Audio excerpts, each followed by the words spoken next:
Breaking news చూస్తున్నాం. బెజవాడకు రెండు వైపుల నుంచి ముంపు పొంచి ఉంది. ఓవైపు కృష్ణమ్మ, మరోవైపు బుడమేరు నుంచి భారీగా వరద నీరు వచ్చి చేరుతుంది.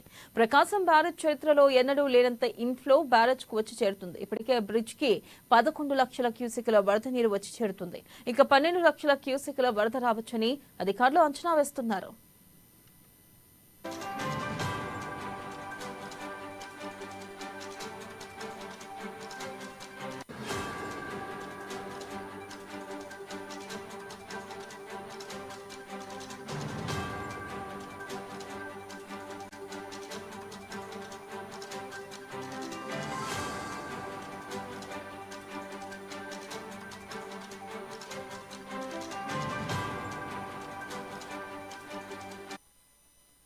బ్రేకింగ్ న్యూస్ చూస్తున్నాం. బెజవాడకు రెండు వైపుల నుంచి ముంపు పొంచి ఉంది. ఓవైపు కృష్ణమ్మ, మరోవైపు బుడమేరు నుంచి భారీగా వరద నీరు వచ్చి చేరుతుంది. ఇక ప్రకాశం బ్యారేజ్ చరిత్రలో ఎన్నడూ లేనంత ఇన్ఫ్లో బ్యారేజ్ కు వచ్చి చేరుతుంది. దీనిపై మరింత సమాచారాన్ని మా ఇన్పుట్ ఎడిటర్ శ్రీనివాస్ అందిస్తారు.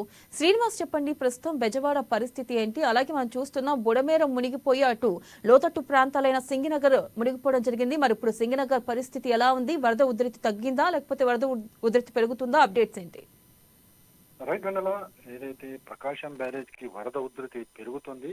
ఇప్పటివరకు కూడా 11 లక్షల క్యూసెక్ల నీరు చేరుకుంటుంటే ఇప్పుడు 12 లక్షలకు చేరుకుంటుందని చెప్పేసి అధికారులు అంచనా వేస్తున్నారు. మొత్తానికి కృష్ణా జిల్లా అయితే మొత్తం నీట మునిగిన పరిస్థితి. ఒకవైపు కృష్ణానదికి వరద, మరోవైపు బుడమేరు నుంచి ప్రకాశం బ్యారేజ్ కి పోటెత్తుతున్న వరద నీటితోనే మొత్తం ఆ జిల్లా అంతా కూడా అతలాకుతలమైపోయిన పరిస్థితి అయితే కనిపిస్తుంది. ఎప్పటికప్పుడు ముఖ్యమంత్రి చంద్రబాబు నాయుడు దీని అన్నింటినీ కూడా కమాండ్ కంట్రోల్లో ఉండి పర్యవేక్షిస్తున్నారు. మొత్తం రాష్ట్ర వ్యాప్తంగా వరదల పరిస్థితిని, అదేవిధంగా ముఖ్యంగా కృష్ణా జిల్లాకు సంబంధించిన వరదల పరిస్థితిని కూడా సమీక్ష జరుపుతున్నారు. హోంమంత్రి అనితకు సంబంధించిన ఇల్లు నివాసం కూడా వరద నీటిలోనే చిక్కుకున్న పరిస్థితి కూడా ఉంది. ఇక మొత్తానికి చూసుకుంటే కనుక ఏదైతే ప్రకాశం బ్యారేజ్ కి 11 లక్షల క్యూసెక్ల నీరు వస్తూ చేరుతుండటంతో ఆ చుట్టుపక్కల గ్రామాలన్నీ కూడా జలమయమైన పరిస్థితి. దాదాపు 24,000 కాలనీలు నీటి మునిగా 24 కాలనీలు నీటి మునిగాయని చెప్పేసి కూడా అధికారులు చెప్తున్నారు. ఈ ముంపు వల్ల ముగ్గురు మృతి చెందిన సంఘటన కూడా చోటు చేసుకోవడం జరిగింది.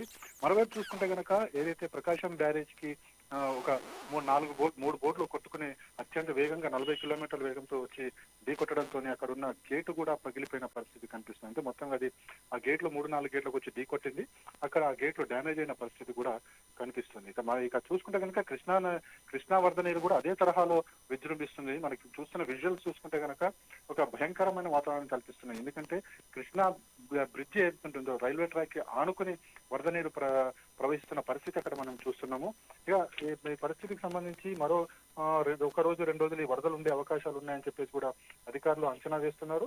అయితే చూడాలి, బహుశా వర్షాలు తగ్గిన తర్వాత ఈ వరద నీరు తగ్గుతుందా పెరుగుతుందా అనేది కూడా ఇంకా చూడాలి. అయితే ఎప్పటికప్పుడు అధికారులు అయితే సమీక్ష జరుపుతున్నారు. మొత్తం ఎవరైతే ప్రభుత్వ సిబ్బంది ఎవరైతే క్షేత్రస్థాయిలో ఉన్నారో అన్ని లీవులను కూడా క్యాన్సిల్ చేసింది రాష్ట్ర ప్రభుత్వం. అందరూ కూడా క్షేత్రస్థాయిలో పనిచేయాలి.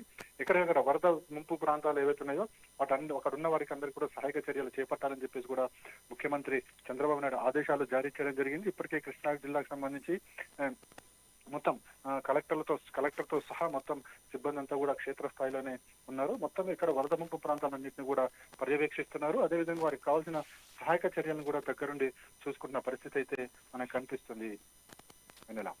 Right Srinivas, thank you.